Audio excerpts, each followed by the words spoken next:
to my biology classes. আমাদের আজকের topic হচ্ছে মাইক্রোস্পোরোজেনেসিস। সো মাইক্রোস্পোরোজেনেসিস টার্মটার মধ্যেই প্রসেসটার ডেফিনেশন দেওয়া আছে। সো মাইক্রোস্পোরোজেনেসিস, জেনেসিস মিনস অনেকবার রিপ্রোডাকশন চ্যাপ্টার যেই থেকে স্টার্ট করা হয়েছে এই ওয়ার্ডটা অনেকবার এসেছে এবং অনেকবার আমরা বলেছি genesis means formation and microsporo এসেছে মাইক্রোস্পোর থেকে।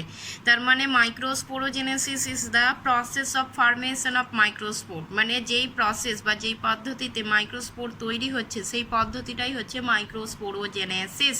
So microsporogenesis simply it is the formation of microspore or pollen grain. So pollen grain বা মাইক্রোস্পোর তৈরি হওয়ার যে পদ্ধতি সেটাই হচ্ছে মাইক্রোস্পোরোজেনেসিস। কোথায় ঘটবে মাইক্রোস্পোরোজেনেসিস? আমরা অলরেডি জানি মাইক্রোস্পোরোজেনেসিস কোথায় কার মধ্যে ঘটে না, পোলেন চেম্বারের মধ্যে ঘটে, অর্থাৎ অ্যান্থার, সেই অ্যান্থারের মধ্যে যে মাইক্রোস্পোরাঞ্জিয়াম আছে বা পোলেন চেম্বার রয়েছে সেখানে গিয়ে ঘটবে মাইক্রোস্পোরোজেনেসিস। দ্যাট মিনস এই যে এখানে এই জায়গায় এগুলো হচ্ছে মাইক্রোস্পোরাঞ্জিয়াম, এগুলো এক একটা মাইক্রোস্পোরাঞ্জিয়াম। এই মাইক্রোস্পোরাঞ্জিয়ামের মধ্যে কি রয়েছে, স্পোরোজেনাস টিস্যু রয়েছে। অ্যান্ড এই স্পোরোজেনাস এইটা হচ্ছে একদম ইম্যাচিওর স্টেজ দেখানো হয়েছিল যেখানে স্পোরোজেনাস টিস্যুগুলো কম্প্যাক্টলি অ্যারেঞ্জ থাকে, তারপর সেটা মাইক্রোস্পোরাঞ্জিয়ামটা আয়তনে বাড়ে, সেই জন্য স্পোরোজেনাস টিস্যুগুলো লুজলি অ্যারেঞ্জড হয়ে যায়, অর্থাৎ একটা অপরটা থেকে ছেড়ে যায়। অর্থাৎ এর মধ্যে এরপর এই মাইক্রোস্পোরাঞ্জিয়ামের মধ্যে কি তৈরি হবে, মাইক্রোস্পোর তৈরি হবে বা পোলেন তৈরি হবে। কোথা থেকে? স্পোরোজেনাস সেল থেকে। দ্যাটস ওয়াই এই মাইক্রোস্পোরাঞ্জিয়ামের অপর নামটা হচ্ছে পোলেন চেম্বার বা পোলেন স্যাক। তো কীভাবে তৈরি হচ্ছে সেটাই হচ্ছে আমরা দেখব। তো কী হচ্ছে না, এখানে ডিউরিং মাইক্রোস্পোরোজেনেসিস এই যে স্পোরোজেনাস যে সেল রয়েছে সেই স্পোরোজেনাস সেলগুলো মাইক্রোস্পোর মাদার সেল হিসাবে অ্যাক্ট করে থাকে। So during microsporogenesis sporogenous cell acts as microspore mother cell. So microspore mother cell mean যেই সেলটা মাইক্রোস্পোরের মাদার মিনস যেখান থেকে মাইক্রোস্পোর প্রডিউস হবে সেইটাই হচ্ছে মাইক্রোস্পোর মাদার সেল। তো এখানে যে যতগুলো স্পোরোজেনাস সেল থাকছে সে each and every sporogenous cells are capable of giving rise to microspore, মানে প্রত্যেকটা স্পোরোজেনাস সেলেরই ক্যাপাবিলিটি থাকে মাইক্রোস্পোর প্রডিউস করার জন্য। কিন্তু সমস্ত ক্ষেত্রে সমস্ত স্পোরোজেনাস সেলই কিন্তু মাইক্রোস্পোর তৈরি করে না। কিছু কিছু স্পোরোজেনাস সেল প্রাথমিক অবস্থাতেই ডিজেনারেট করে যেয়ে থাকে এবং বাকি যে স্পোরোজেনাস সেলগুলো রয়েছে সেই স্পোরোজেনাস সেলগুলো মাইক্রোস্পোর মাদার সেল হিসাবে অ্যাক্ট করবে বা কাজ করবে, মাইক্রোস্পোর মাদার সেল হিসাবে ফাংশন করবে। এবং এদের কাজ কি না, মাইক্রোস্পোর মাদার সেল হিসাবে এরা undergoes meiosis division to form 4 haploid microspore, অর্থাৎ 4টে হ্যাপ্লয়েড মাইক্রোস্পোর তৈরি করবে। একটা মিওসিস ডিভিশনের মাধ্যমে যাবে এবং 4টে হ্যাপ্লয়েড মাইক্রোস্পোর তৈরি করবে। সো এখানে আমরা একটা সিঙ্গেল এখান থেকে এই পোলেন চেম্বার থেকে স্পোরোজেনাস সেল যেটা অলরেডি মাইক্রোস্পোর মাদার সেল হিসাবে কাজ করছে সে একটা সিঙ্গেল মাইক্রোস্পোর মাদার সেলকে নিয়েছি। সো এটা একটা single microspore mother sell, MMC means microspore mother sell, microspore mother cell. So তার মানে যেই সেলটা থেকে মাইক্রোস্পোর প্রডিউস হবে সেটাই হচ্ছে মাইক্রোস্পোর মাদার সেল। আর এটাকে পিএমসিও বলা হয়ে থাকে। PMC means pollen mother cell. So যেহেতু মাইক্রোস্পোর বা পোলেন সেম জিনিস, মাইক্রোস্পোর মাদার সেল বা পোলেন মাদার সেল। সো দুটো টার্মই মনে রাখতে হবে, এমএমসি আর পিএমসি। সো এটা একটা সিঙ্গেল এমএমসি বা পিএমসি নিয়েছি এবং এই সিঙ্গেল এমএমসি বা পিএমসির প্লয়েডি লেভেলটা আমাদেরকে মনে রাখতে হবে, এটা হচ্ছে 2n ইন নেচার, অর্থাৎ ডিপ্লয়েড ইন নেচার। তার কারণ হচ্ছে আমরা এখানে রিপ্রোডাকশন করছি হায়ার প্ল্যান্টের ক্ষেত্রে, অ্যাঞ্জিওস্পার্মের ক্ষেত্রে। অ্যান্ড অ্যাঞ্জিওস্পার্মের বডি স্ট্রাকচার কিন্তু 2n হয়, অর্থাৎ অ্যাঞ্জিওস্পার্মের সেল স্ট্রাকচার এক্সেপ্ট গ্যামেট ছাড়া সমস্ত সেল কিন্তু 2n হয়। সো মাইক্রোস্পোর মাদার সেল এটা মনে রাখতে হবে, এটা 2n and it is a meiocyte. What is meiocyte? আমরা আগের ক্লাসে বলে এসেছি meiocyte is that cell in which meiosis occurs, অর্থাৎ যেই সেলের মধ্যে মিওসিস অকার করবে। সো এমএমসির মধ্যে দিয়ে মিওসিস যাচ্ছে, অর্থাৎ এই এমএমসি মাইক্রোস্পোর তৈরি করার জন্য মিওসিস পদ্ধতিতে ডিভাইড করবে। And why meiosis, why not mitosis? Mitosis কেন না ঘটে মিওসিস কেন ঘটছে এখানে, তার কারণ হচ্ছে এটা টুয়েন সেল অ্যান্ড আমার দরকার হ্যাপ্লয়েড গ্যামেট। সো যে মাইক্রোস্পোর তৈরি হবে সেই মাইক্রোস্পোরের মধ্যে হ্যাপ্লয়েড গ্যামেট তৈরি হবে। সো একটা ডিপ্লয়েড সেল থেকে হ্যাপ্লয়েড সেল আসার জন্য ওয়ান অ্যান্ড অনলি কন্ডিশন হচ্ছে মিওসিস। মিওসিস ডিভিশনের মধ্য দিয়ে যেতে হবে, কারণ আমরা জানি meiosis is the reductional division. So সেই জন্য মাদার সেলের ক্রোমোজোম হাফ নাম্বারের ক্রোমোজোম হবে, অপত্য মাদার সেলের যা ক্রোমোজোম থাকে সেখান থেকে ডটার সেলের ক্রোমোজোম হাফ নাম্বার হবে। Okay, so MMC undergoes to meiosis division, one meiosis division, MMC undergoes to one meiosis division and resulting 4 microspores. So এখানে গ্রুপ অফ 4 সেলস, অর্থাৎ টুগেদার একসঙ্গে গ্রুপ অফ 4 সেল রয়েছে, যে কারণে এটাকে বলছি আমরা মাইক্রোস্পোর টেট্রাড। তার মানে একটা এমএমসি থেকে 4টে মাইক্রোস্পোর তৈরি হচ্ছে এবং এই 4টে microspore attach with each other, অর্থাৎ সেপারেট হবে না, এরা একসঙ্গে অ্যাটাচড কন্ডিশনে থাকবে গ্রুপ করে, সেই জন্য এটাকে বলা হচ্ছে টেট্রাড। টেট্রাড মানে group of 4 cells that are attached with each other. So এখানে 4টে যে মাইক্রোস্পোর তৈরি হয়েছে তারা একসঙ্গে অ্যাটাচ হয়ে রয়েছে এবং এই অ্যাটাচমেন্টে সাহায্য করছে তাদের একটা কমন ওয়াল ফরমেশন হয়েছে, অর্থাৎ এই যে এটা একটা কমন ওয়াল, অ্যান্ড এই কমন ওয়ালটা ফরমেশন হয় ক্যালোজ দিয়ে, নট সেলুলোজ। ইম্পর্টেন্ট ক্যারেক্টার মনে রাখতে হবে। সো মাইক্রোস্পোর টেট্রাডের যে কমন ওয়ালটা থাকে সে কমন ওয়ালটা ক্যালোজ দিয়ে ফরমেশন হয়। সো এখানে নেক্সট হচ্ছে 1 mmc give rise to 4 microspore, but 1 mmc give rise to 1 microspore tetrad. যদি জিজ্ঞাসা করা হয় যে কটা মাইক্রোস্পোর টেট্রাড তৈরি হয় তাহলে একটা এমএমসি থেকে একটা টেট্রাড তৈরি হবে, অ্যান্ড কটা মাইক্রোস্পোর তৈরি হয় যদি বলা হয় তাহলে সেখানে একটা এমএমসি থেকে 4টে মাইক্রোস্পোর তৈরি হবে। তার মানে এটা একটা সিঙ্গেল মাইক্রোস্পোর, এটা একটা সিঙ্গেল মাইক্রোস্পোর, এটা একটা সিঙ্গেল, অ্যান্ড এটা একটা সিঙ্গেল। আর যখন আমি টেট্রাড বলছি তার মানে এই টোটালটাকেই কিন্তু আমি টেট্রাড বলছি। So in every case, in every plant 1 mmc give rise to 4 microspore and 1 mmc give rise to 1 microspore tetrad or pollen tetrad আমরা বলতে পারি। এখানে কিছু এক্সেপশনাল কেস রয়েছে, যেমন এক্সেপশনাল কেস হচ্ছে যে সাইপেরাসি যে ফ্যামিলিটা থাকে সেই সাইপেরাসি ফ্যামিলির ক্ষেত্রে কিন্তু এখানে অগেন একটা টেট্রাড তৈরি হয়, মানে 4 মাইক্রোস্পোরই তৈরি হয়, একবার মিওসিস ডিভিশনের মাধ্যমে 4 মাইক্রোস্পোর তৈরি হয়, but out of 4 microspore only 1 microspore survive, that means other 3 degenerate. So in Cyperaceae family তে 4টে মাইক্রোস্পোর তৈরি হলেও সেখানে 3টে ডিজেনারেট করে যায়, only 1 microspore survive। তার মানে Cyperaceae ফ্যামিলিতে 1 mmc or 1 PMC give rise to 1 pollen। So এটা ইম্পর্টেন্ট জিনিস, এটা মনে রাখতে হবে। সো Cyperaceae ফ্যামিলিতে কিন্তু একটা এমএমসি থেকে একটা পোলেন গ্রেন বা একটা মাইক্রোস্পোর আমরা পেতে পারি। ওকে, অ্যান্ড নেক্সট আসি আমরা যে এই যে মাইক্রোস্পোরোজেনেসিস ঘটছে অর্থাৎ মিওসিস ডিভিশন ঘটবে, এখানে এই মাইক্রোস্পোরোজেনেসিস 2 ধরনের হতে পারে। So it is of 2 types. কি? 1 is successive type. Successive type কি না, মিওসিসের ক্ষেত্রে আমরা জানি মিওসিসের ক্ষেত্রে দুবার ডিভিশন হবে, অর্থাৎ meiosis 1 and meiosis 2।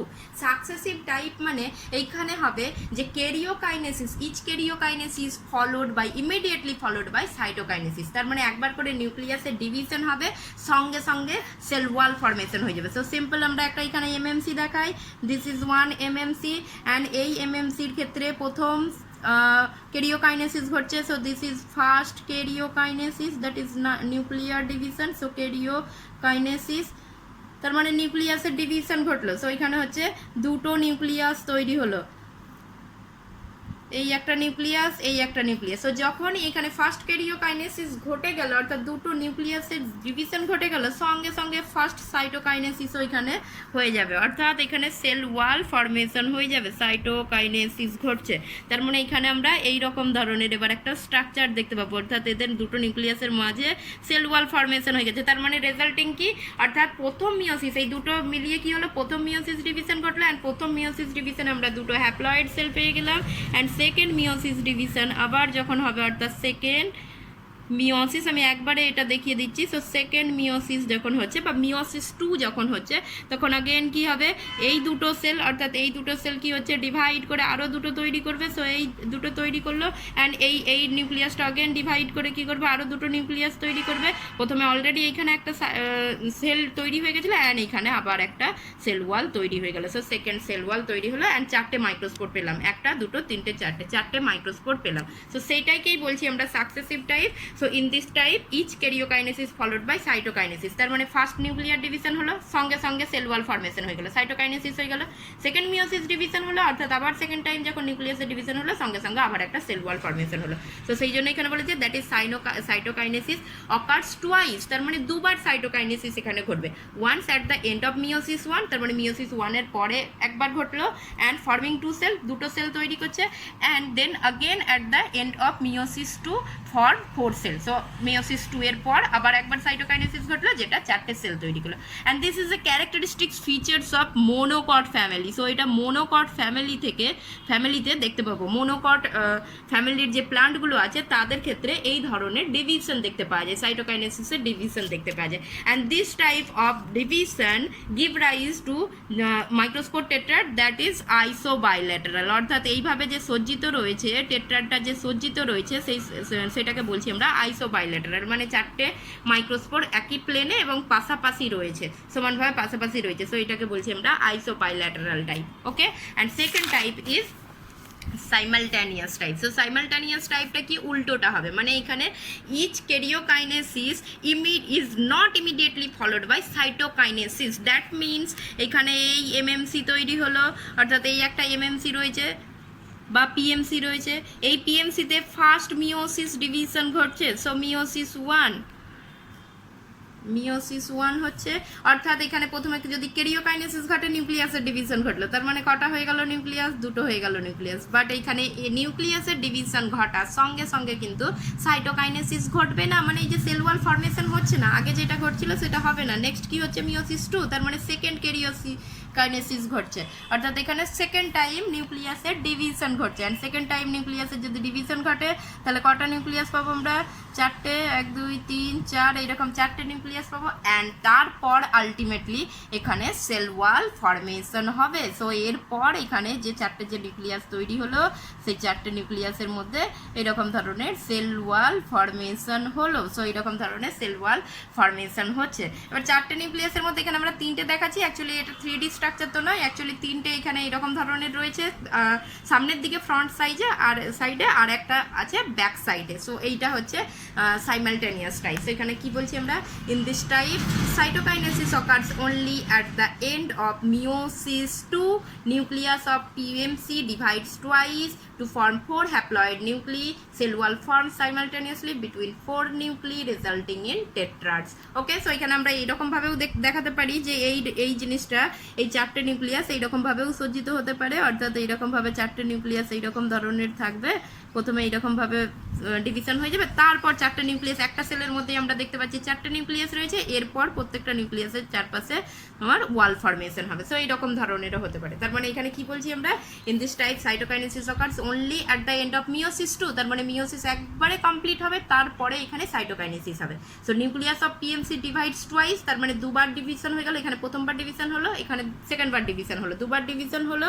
And to form 4 haploid nuclei, তার মানে 4টে হ্যাপ্লয়েড নিউক্লি তৈরি হয়েছে, cell wall form simultaneously between 4 nuclei resulting in tetrads, তার মানে এরপর এই 4টে নিউক্লিয়াসের চারপাশে হচ্ছে সেল ওয়াল ফর্মেশন হলো। So this is simultaneous type. And এটা কোথায় দেখতে পাবো আমরা, simultaneous type is occur or is found in ডাইকটের ক্ষেত্রে মেনলি সাইমালটেনিয়াস টাইপটা দেখতে পাওয়া যায়। সো ইন জেনারেলি আমরা যদি বলি তাহলে এখানে কি হচ্ছে না, microsporogenesis simply the formation of microspore or pollen grain ফর্মেশনকে বলছি আমরা মাইক্রোস্পোরোজেনেসিস। অ্যান্ড এটা কোথা থেকে ঘটবে না, একটা ডিপ্লয়েড এমএমসি বা পিএমসি যেটা মিওসিস ডিভিশনের মধ্যে দিয়ে যাবে এবং সেখান থেকে 4টে মাইক্রোস্পোর তৈরি হবে বা 4টে পোলেন তৈরি হবে। এই 4টে একসঙ্গে ইনিশিয়াল স্টেজে, প্রাথমিক স্টেজে একসঙ্গে থাকে, সেই কারণে এটাকে আমরা বলছি টেট্রাড, মাইক্রোস্পোর টেট্রাড বা পোলেন টেট্রাড বলছি, যাদের কমন ওয়ালটা কি দিয়ে তৈরি হবে, ক্যালোজ দিয়ে তৈরি হবে। অ্যান্ড তারপর এই যে এই ক্যালোজ নির্মিত কমন ওয়ালটা এরপর কি হবে না, ট্যাপেটাল সেল থেকে ক্যালাজ নামক উৎসেচক নিঃসৃত হবে, যে উৎসেচকটা এদের এই কমন ওয়ালটাকে ডিগ্রেড করবে। সো ক্যালাজ ডিগ্রেড ক্যালোজ, এই ক্যালোজটাকে ডিগ্রেড করছে, ডিগ্রেড করলে এই কমন ওয়ালটা যখনই ভেঙে গেল তখন সিঙ্গেল এইরকম 4টে ইন্ডিভিজুয়ালি মাইক্রোস্পোর আমরা পেয়ে যাব। সো এগুলো হচ্ছে সিঙ্গেল মাইক্রোস্পোর আর single microspore or pollen grains বলছি আমরা, পোলেন গ্রেনস। তার মানে এখানে যদি আমরা এরপর যদি স্ট্রাকচারটা দেখাই, সো এখানে আমরা প্রথমে কি দিয়েছিলাম, ইনিশিয়াল স্টেজে স্পোরোজেনাস সেল যেটা কম্প্যাক্টলি অ্যারেঞ্জ রয়েছে, তারপরে কি হয়ে যাচ্ছে পোলেন মাদার সেল, সো এটা পিএমসি বা এমএমসি, এটা হচ্ছে কি অবস্থায় থাকছে, এটা লুজলি অবস্থায় থাকছে। এরপর কি হচ্ছে ডিভাইডিং করবে এবং এখানে টেট্রার্ড দেখতে পাবো, এই জায়গায় আমরা কি দেখতে পাবো, টেট্রার্ড দেখতে পাবো। সো এরকম ধরনের সিঙ্গেল টেট্রার্ড দেখতে পাবো, এরকম ধরনের একসঙ্গে টেট্রার্ড রয়েছে। অ্যান্ড তারপরের স্টেজে যখন এই ক্যালোস ডিগ্রেড হয়ে গেল তখন কি দেখতে পাবো, তখন সিঙ্গেল এইরকম মাইক্রোস্পোর দেখতে পাবো, এরকম ধরনের সিঙ্গেল তখন মাইক্রোস্পোর দেখতে পাবো, অর্থাৎ পোলেনের ক্যালোস ওয়ালটা ডিগ্রেড হয়ে গিয়ে মাইক্রোস্পোর দেখতে পাবো। অ্যান্ড তারপর কি হবে, স্টোমিয়াম অঞ্চল থেকে মাইক্রোস্পোরগুলো ডেহিসেস করবে।